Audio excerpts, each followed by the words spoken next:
वैराग्य शतक में 100 श्लोकों में वैराग्य का वर्णन किया कि वैराग्य क्या है, वैराग्य में कितना सुख है, कितना रस है। तो आचार्य भर्तृहरि कहते हैं कि सामान्य में तत् पशुभर नराणाम, पशु और मनुष्य में ये समान विशेषताएं हैं, तो फिर पशु और मनुष्य में अंतर क्या है? तो भर्तृहरि स्वयं उत्तर देते हैं कि धर्मो हि तेषाम अधिको विशेषः धर्मेण हीना पशुभिः समानाः। धर्म ही एक ऐसा तत्व है जो मनुष्य में विशेष रूप से होता है, पशु में नहीं होता। और अगर धर्म नहीं है मनुष्य के जीवन में तो फिर मनुष्य भी पशु ही है, क्योंकि एक ही ऐसी वस्तु है धर्म जो मनुष्य में होती है, पशु में नहीं हो सकती। और वो धर्म भी मनुष्य के जीवन में नहीं है तो फिर पशु और मनुष्य में कोई अंतर नहीं है। धर्म ही मनुष्य के जीवन का सार है। पशु को धर्म का बोध नहीं हो सकता, लेकिन मनुष्य को हो सकता है। पशु पाप पुण्य और धर्म अधर्म नहीं जानता है, और पशु को पाप पुण्य लगता भी नहीं है, क्योंकि वो तो पहले किए हुए पाप को भोगने के लिए पशु बना है। इसलिए पशु पक्षी पाप और पुण्य नहीं करते, पाप पुण्य केवल मनुष्य करता है, क्योंकि ये मानव योनि कर्म योनि है। इसी कर्म योनि में आकर व्यक्ति अच्छे और बुरे दोनों कर्मों को करता है, और फिर उन्हीं अच्छे बुरे कर्मों के परिणाम स्वरूप विभिन्न योनियों में भ्रमण करते हुए फिर अपने उन कर्मों के फल को भोगता है। तो पशु जो होते हैं वे कोई नया कर्म नहीं करते, वो अपने पहले हुए किए हुए कर्मों का ही भोग करते हैं। इसलिए पशु न पाप करता है न पुण्य करता है। मनुष्य पाप पुण्य करके और उस कर्म के फल को जन्म जन्म तक भोगता है और भटकता है। यही कर्म बंधन है। इसी कर्म बंधन को गीता में भगवान श्री कृष्ण ने अर्जुन को समझाया कि शुभाशुभ फलैरेवं मोक्षसे कर्म बंधनैः। अर्जुन, शुभ और अशुभ, पाप और पुण्य, ये दोनों कर्म बंधन के कारण हैं। पाप भी बंधन का कारण है और पुण्य भी बंधन का कारण है। अंतर केवल इतना है, जैसे किसी पक्षी को, किसी तोते को आप सोने के पिंजड़े में बैठा दो, बंद कर दो, तो उसको सुख नहीं मिलेगा। उसको क्या पता ये सोना क्या है, लोहा क्या, उसे तो ये लगेगा कि हम बंधे हैं। सोने के पिंजड़े में बंधा हुआ पक्षी भी बंधन का ही अनुभव करता है, और लोहे के पिंजड़े में बंधा हुआ पक्षी भी बंधन का अनुभव करता है। दोनों बंधन, ये पाप पुण्य दोनों कर्म बंधन के कारण है। इसीलिए उपनिषद में कहा गया कि पुण्य पापे विधूय निरंजन परमं साम्यमुपैति। पुण्य पापे विधूय, जब पुण्य पाप दोनों धुल जाते हैं, न पुण्य बचे न पाप बचे, तब बोले निरंजन परमं साम्यमुपैति, तब यह जीव निरंजन शांति को प्राप्त करता है। तब यह जीव निरंजन होकर परम शांति, परम आनंद को प्राप्त करता है। तो कर्म बंधन से जो मुक्ति है वही मुक्ति परम सुख है।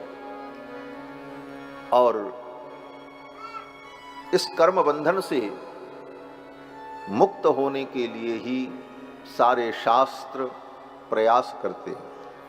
सारा ज्ञान विज्ञान सनातन संस्कृति का जीव के ध्यान का आकर्षण करता है और ये समझाता है कि तुम कर्म बंधन से मुक्त हो जाओ, क्योंकि तुम सुख चाहते हो और सुख की कामना में दुख तुम्हें मिलता है। संसार में जितना प्रयत्न हम लोग करते हैं, वो प्रयत्न सुख की कामना के लिए ही तो करते हैं। कोई व्यक्ति दुख प्राप्त करने के लिए न कोई प्रयास करता है, न कोई अनुष्ठान करता है, न दुख प्राप्त करने के लिए कभी भगवान से प्रार्थना करता है, लेकिन फिर भी दुख मिलता है। क्यों मिलता है? आपने कभी दुख की प्राप्ति के लिए भगवान से निवेदन किया कि मंदिर में जाकर के भगवान के सामने खड़े होकर के कहें, हे भगवान हमको दुख दे दो? फिर भी दुख हुआ तो दुख और सुख, सुख के लिए हम प्रयत्न करते हैं। संसार में जो कुछ व्यक्ति कर रहा है मानव सुखी होने के लिए ही कर रहा है, फिर भी हम सुखी नहीं हो पा रहे। और विचार करो तो मनुष्य जितना दुखी है इतना दुखी पशु नहीं। प्रकृति के संपूर्ण संसाधन का दोहन मनुष्य ने किया, संपूर्ण प्रकृति पर अपना अधिकार जमा करके मनुष्य बैठा है। पर्वत हमारा, समुद्र हमारा, नदी हमारी, धरती हमारी, आकाश हमारा। यहां तक कि अन्य जो जीव हैं उनको भी अपने स्वार्थ के लिए मार डालना, खा जाना, उनका उपयोग करना अपने सुख के लिए। संपूर्ण प्रकृति पर एकाधिकार जमाने वाला ये मनुष्य आज तक सुखी नहीं हो पाया। इतना होने के बाद भी मानव समाज आज दुखी है। पशु देखो हमसे आपसे सुखी, न पशु के पास दवा है, न औषधि है, न घर है, न मकान है, न जमीन है, न संपत्ति है, न साधन है, फिर भी पशु आनंद में रहता है।